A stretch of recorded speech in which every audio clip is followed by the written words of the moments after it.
I'm working for an adequate voice, an obedient body, an appreciation of literature, and the ability to orally interpret it.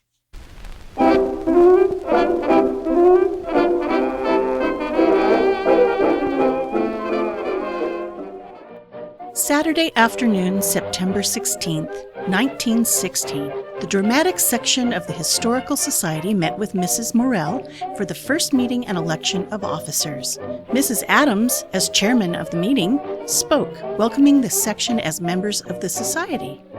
The roll call showed an attendance of 22 members. A rule concerning the election of officers was read. Mrs. Morell was nominated for chairman.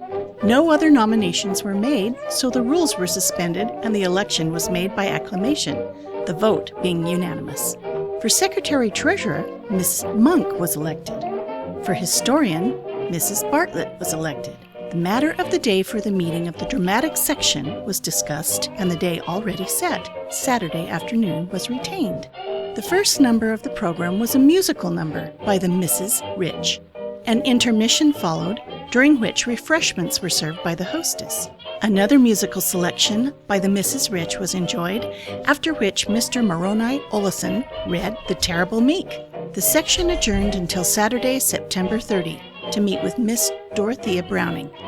This was the humble beginning of Drama Club of Ogden, a group of young women yearning to study the dramatic arts and music for the purpose of fostering an appreciation of the highest forms of dramatic expression. The name of the club was changed from the dramatic section of the Historical Society to the Drama Club of Ogden in April of 1917. It was a member of the Federation of Clubs on the state and local levels. The meetings followed parliamentary procedure for organization and efficiency, and were mindful of the club's purpose in fostering the appreciation of the highest forms of dramatic expression. The members were serious in their objective of learning theater. They studied Russian theater, Italian drama, modern English, French, Spanish drama, Yiddish playwrights, popular playwrights, Greek theater, and Shakespeare, to name a few of their subjects. The group would attend plays and lectures together in Ogden or surrounding communities. They stayed informed about current plays on Broadway through magazines, newspapers, books, guest speakers, and personal visits of members. They would also produce annual plays, and sometimes operas were performed for the community or a needy organization, with the profits being donated to the cause. The women met as a club in members' homes, the Maids and Matrons Club, the Ogden Conservatory of Music, the Berthana, the Hotel Bigelow, the Knights of Pythias Hall, and other suitable locations. For their spring breakfasts, they would gather at the Heritage Hotel, the KP Hall, the Ogden Golf and Country Club, or the Union Station dining room. One of the challenges facing our young group was finding performance space that would accommodate their plays and audiences. Luckily, a theater space became available when the Rex Theater, that sat between Lincoln and Grant Avenues on 25th Street, was secured by Judge Dan E. Sullivan and would be called the Little Theater. The theater was a cooperative in nature, and the Drama Club endorsed and supported it for many years. Other venues were also used, like the Orpheum Theater, the Ogden City Library, and Weber College Auditorium, South Washington Junior High, and occasionally venues in Salt Lake City. Over there, over there, over there, over there, send the word, over there. The young ladies of the Drama Club were not only dedicated to their art form, but they were also dedicated to their community and their country. With World War I in full force, the women deemed it necessary to support the efforts of relief. The club gave performances under the title Dramatic Club Players. With profits from these performances, they gave financial support to the Red Cross, purchased Liberty bonds, donated books to Army containment, donated to the Furlough House Fund in France, adopted to finance a French war orphan, and supported, by telegram, a bill before Congress giving rank to Army nurses. The club explored the dramatic arts through a variety of presentations. Some of their favorites were performances of plays, arias, readings, marionettes, one-act plays, lectures on literature, dramatic technique and history, dance, and creative endeavors in playwriting, acting, and stagecraft. Their programs were always mindful of the club's purpose of fostering the appreciation of the highest forms of dramatic expression. In 1929, the United States was hit with the Great Depression, but the ladies of the Ogden Drama Club continued their quest of purpose and education in the dramatic arts.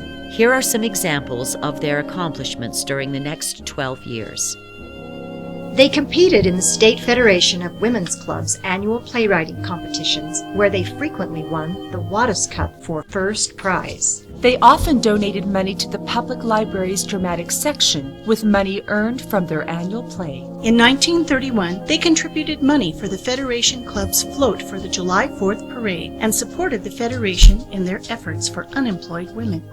They sent representation to support the financially stressed Little Theater. They set aside money to provide milk and bread to needy families by dispensing with the tea at their annual meeting. They were asked to provide clothing and necessities to families in need. They planted trees in Leicester Park in memory of deceased club members. They presented a luncheon for female Ogden City relief workers. They assisted the Red Cross in humanitarian efforts. They wrote a letter of protest to Ogden City officials for dismissing policewomen from their duties. They furnished a program for the opening of the KLO radio station. They supported a government bond issue for the proposed new high school in Ogden. They wrote a letter to RKO Movie Studio asking them to bring the new movie Little Women to Ogden. They actively supported a benefit concert to assist in purchasing a piano for the high school. They sent money to the Will Rogers Memorial. They donated money to the community chest. This is a long list of accomplishments for the small, determined band of thespians. However, these accomplishments were not achieved without the tasteful and tactful handling of problems that frequently beset organizations. It was moved and passed that a card be sent to members not present, asking them to be excused whenever It was moved that a fine of 50 cents be levied to each absent member who was not excused by noon of the day of the meeting. The president made a crying appeal for the payment of dues to fill the club treasury. It was moved and passed that since we are using the LDS 12th Ward building space for our annual play, that no tea should be served. The tardy receipt of some of the dues has been a source of some embarrassment to the officers. Mrs. Eccles moved that a letter be written to Mrs. Kennedy asking her to tune her piano. The motion was seconded by Mrs. Russell. In December 1941, the country was pulled into World War II, and with that historical event, the ladies of the Drama Club were again spurred into action to help their community and country. In May of 1942, Secretary Minnie Moore Brown wrote in her minutes a brief summation of thoughts and events of the past year. The War of Nerves had been troubling us even before actual war was declared on Japan and the Axis after Pearl Harbor, December the 7th. All winter, no one had been able to throw off a feeling of dreadful anxiety, which made us restless and jittery. Added to this, because of the country's call, many of our members have followed their families to other states. Thus, we have lost them for a while. And so the year draws to a close. War and illness have battered us, but we're not downhearted. Be of good cheer, fellow members. Tomorrow is another day. As during the First World War, the ladies worked with the Red Cross, presenting dramatic performances and donating the proceeds to their cause. But needs were different with the Second World War. Many ladies were required to work in factories. Some became teachers in the schools or Red Cross volunteers. Some rented their rooms in their homes, or performed in many other professions to help with the war effort. Fewer drama club meetings were held during 1942 and 1943, as the women were busy helping their country with the war efforts. We have received a communication from the Army Emergency Relief Committee asking us, as a club, to contribute to their worthy cause. It is feared that this year a shortage will exist in Christmas gift boxes for servicemen and women confined to hospitals. Consequently, all persons, particularly club women, are urged to contribute generously. The Army Emergency Relief has asked the club members to take the Nurses' Aid Corps. The Red Cross Canteen has asked that 5 members of the club contribute 6 dozen cookies once a month, and for members to assist in the work at the canteen. We have been asked to purchase war bonds. I move to discontinue teas at the regular meetings and for each each member to contribute the price of a tea toward buying a defense bond. The United Service Organization has asked us to sponsor a night of recreation at the Military Recreation Center. The Red Cross has asked us to furnish a recreational room at their center on Hillfield, where soldiers are stationed. It would cost us about $120 to furnish one room. Those in charge of surgical dressings at the Red Cross would be glad of our assistance. We have purchased a war bond of $18.75 using tea dues. The war ended in 1945, and with it, the men and women who had survived the horrors of that heinous conflict returned home to enjoy the peace that had once defined their lives. The women of Drama Club were honor-bound to continue their study of drama's laws with newfound enthusiasm, dedication, and exploration. However, this was not always easily achieved. In September 1950, the Drama Club was the subject of the hottest story of the year, literally.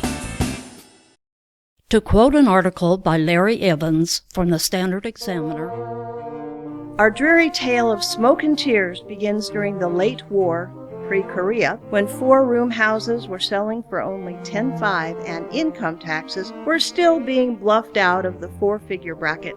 Scenery for the club, organized in 1916, was starting to collect under the deft hands of Mrs. Eber Piers, the thespian's prop genius. Long about the middle of the war, they decided to store it in the Weber Community Playhouse on Lower 25th. A few months later, a light-hearted delegation, anxious to start work on the season's dramatic offering, marched into the building to inquire of the Army officer, the Army meanwhile had taken over, about their scenery. He whet down their enthusiasm soon enough, however, with a blank stare and, "Don't you know there's a war on?" The khaki-clads had already watered and swept out the structure cleaner than a hound's tooth. Oh yes, the scenery. Well, that was burned up with the rest of the flotsam. Undaunted, the little group began hacking away anew under the inspired guidance of Mrs. Piers. It wasn't long before they had another stage full. This they vowed to keep away from army barracks, so they stored it in the 4th Ward LDS Chapel, as safe there as Fort Knox. Last spring, the delegation strode confidently to the chapel, into the hall and back of the stage, but no scenery. Still, no reason for concern. Nothing could happen to it here. Casually, they summoned the caretaker. "Holy smoke," he said, after they, near prostration, informed him that what he had burned with the rest of the rubbish was precious dramatic properties. It was a stout-hearted body of men and women going about the bleak task of rebuilding props twice razed by untimely fires, especially since lumber was about $172 per 1,000 feet.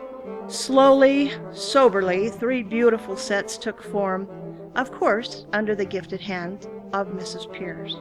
Mrs. Piers has learned to love making scenery.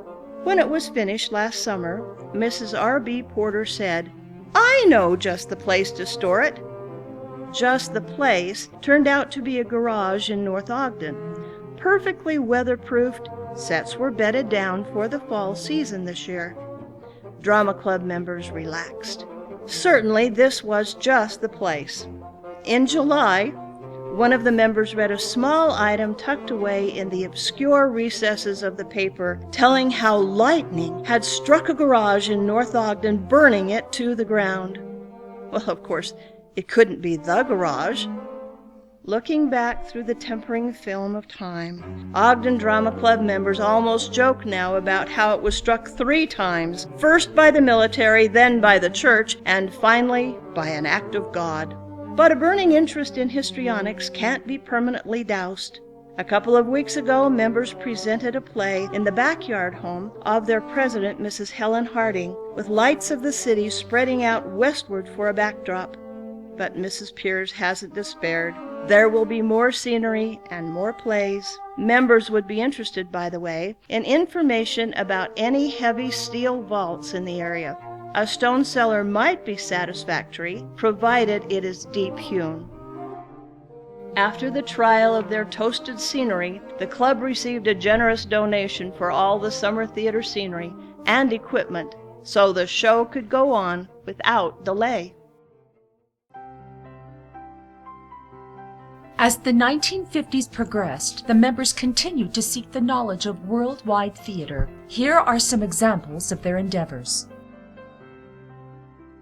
New works were enjoyed like South Pacific by Rodgers and Hammerstein, The Solid Gold Cadillac by Teichmann and Kaufman, and Long Day's Journey into Night by Eugene O'Neill. One-act plays were still a popular choice of study. Trifles by Susan Glastel, Feast of the Holy Innocents by S. Marshall Isley, and Don Juan in Hell by George Bernard Shaw. In addition, frequently one-acts from organizations across the country like the Yale Workshop or Carolina Playmakers were popular for monthly meetings. Lectures by theater professionals were enjoyed at members' homes. Robert Hyde Wilson from the University of Utah gave a lecture on Backstage in Europe. John Kelly from Weber State's Speech Department spoke about local drama, and Earl Pardoe from Brigham Young University spoke of The Director, Elements Bent to Director's Conception.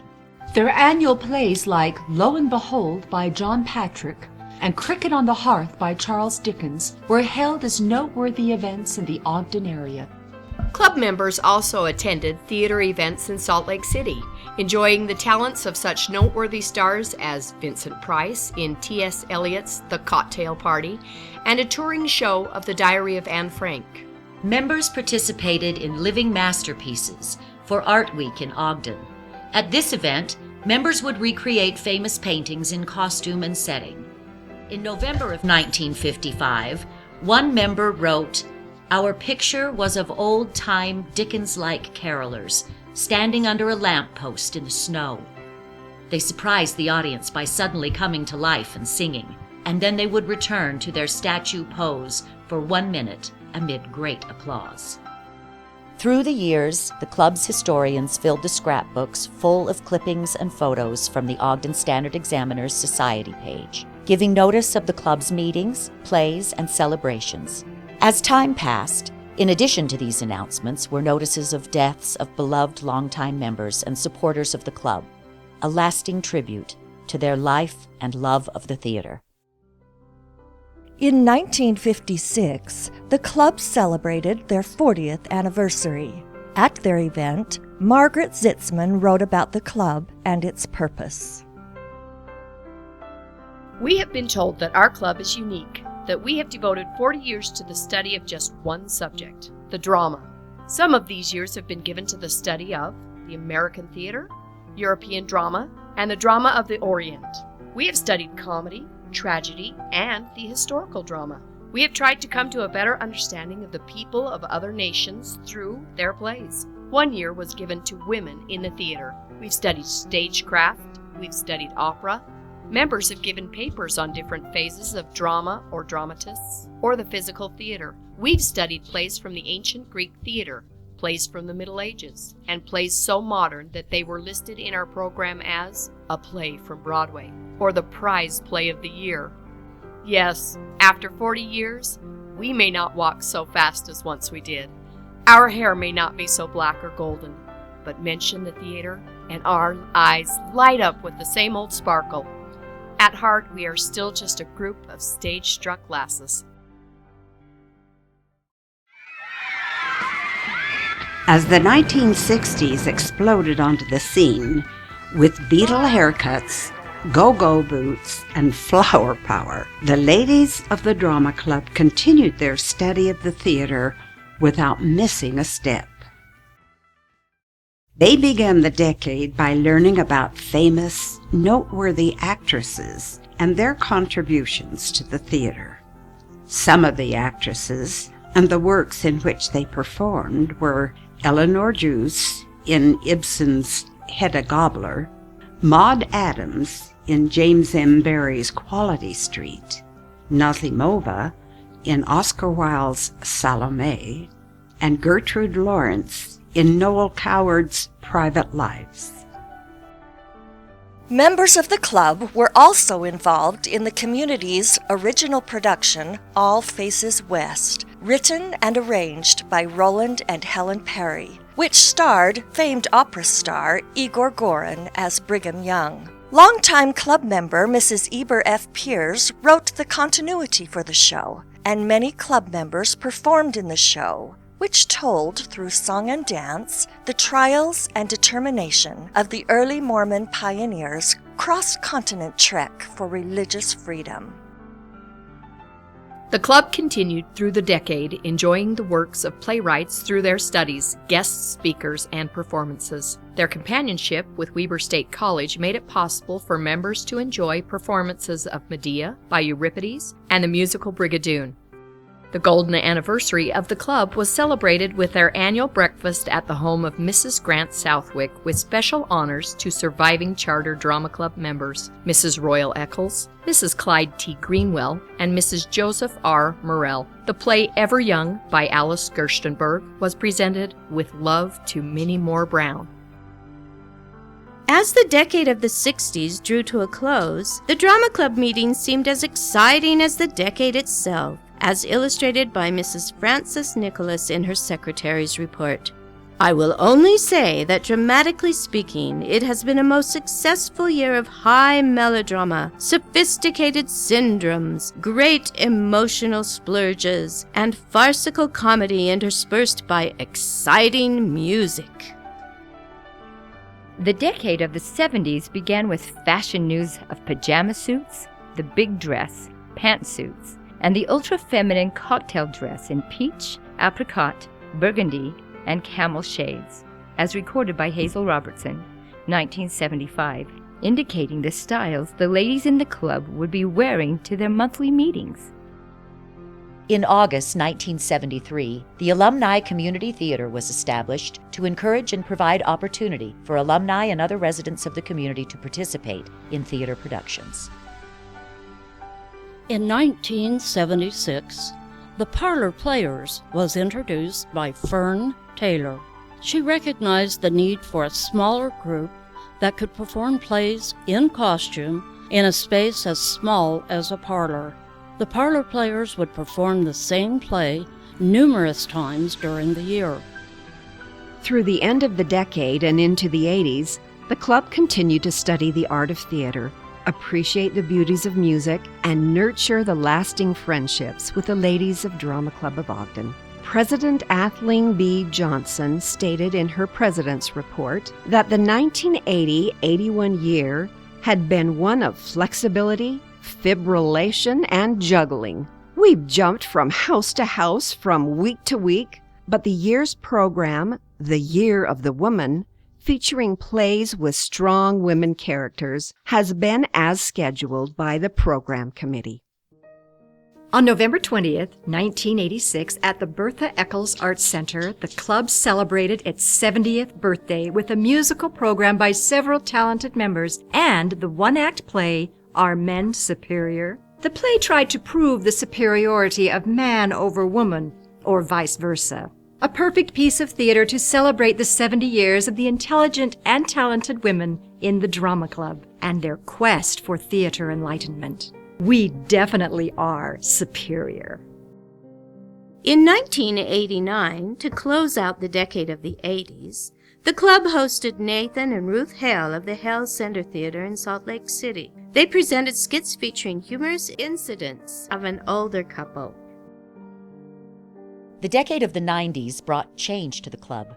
In Hazel Robertson's President's Report, she explained, "We began a new era, the era of Readers' Theater, and it has been well received by the club as well as the public in our performances. In this day and age, everyone is so busy in their daily lives, no one has time to memorize. This relieved the pressure on our members and made them much more receptive to being in the productions. I heartily recommend we continue with Readers' Theater." The club continued welcoming guest lecturers like Dr. Gordon and Sharon Allred, who shared excerpts from his book, Dr. James R. Wilson, president of Utah Musical Theater, and Dr. Thomas Burton of Weber State, where he talked about Chaucer and the Canterbury Tales in full medieval costume with artifacts from the period. As the club entered the 21st century, its membership still consisted of women yearning to study the dramatic arts and music for the purpose of fostering an appreciation for the highest forms of dramatic expression. Though the format had changed and women's roles and place in society had changed, the members were still studying and enjoying international playwrights and their works, beautiful music performed by members, and the acting skills of its talented membership. Many of the women's clubs that were formed during the last century disbanded because of lack of membership and interest, but not the Drama Club. Its membership has remained constant and in touch with the times. These modern members are extremely diverse in their interests and professions. There are business executives, teachers, actors, writers, directors, poets, singers, professors, homemakers, wives, mothers, daughters, single women, married women, widowed women, women of wealth, and women of humble means. But despite the diversity of backgrounds, education, and talents, these women have the common thread of love of theater.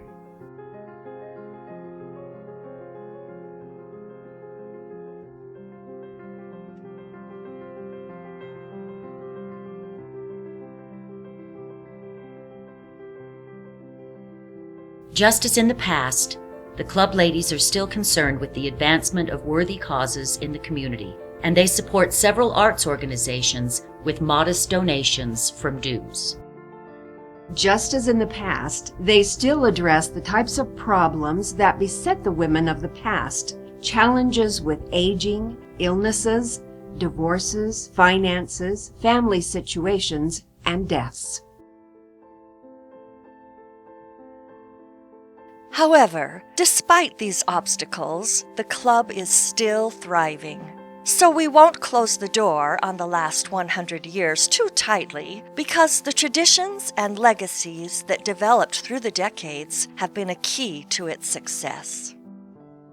The legacy of mothers who love theater and pass membership on to their daughters. And their daughters. And their daughters.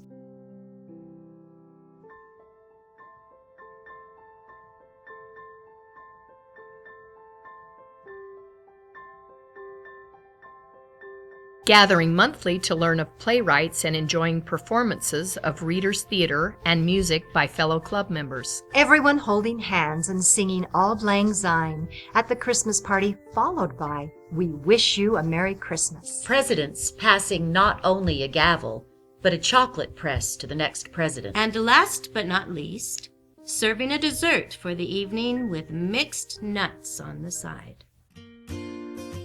So as our program draws to a close, we will follow Drama Club tradition by serving tempting and flavorful date and pumpkin squares, fat-free, taste-tantalizing frozen fruit salad, and lemon and poppy seed breads. Delicious mom's apple pies. Angelic peach delight. A delicious brunch and beverage topped off with enthusiastic conversation and revelry. Tea and marshmallow cake. Delicious dessert of carrot raisin cake served with whipped cream and hot caramel sauce. Hot wassail punch and nuts served on a festive, frolicking fairy tale. Intellectual food for thought. Delicious food for our tummies. Lemon cream pie with nuts on the side. Wonderfully extravagant. As we close this century in review, let us stand with glasses held high and look around the room at the women who have helped in continuing this legacy of dramatic arts and music, and join in the Drama Club traditional Christmas toast. Just for an hour, no worries, no sorrows. Let yesterday take care of tomorrow. Let's not waste a moment of now. Here's to you, here's to me, here's to us, and here's how.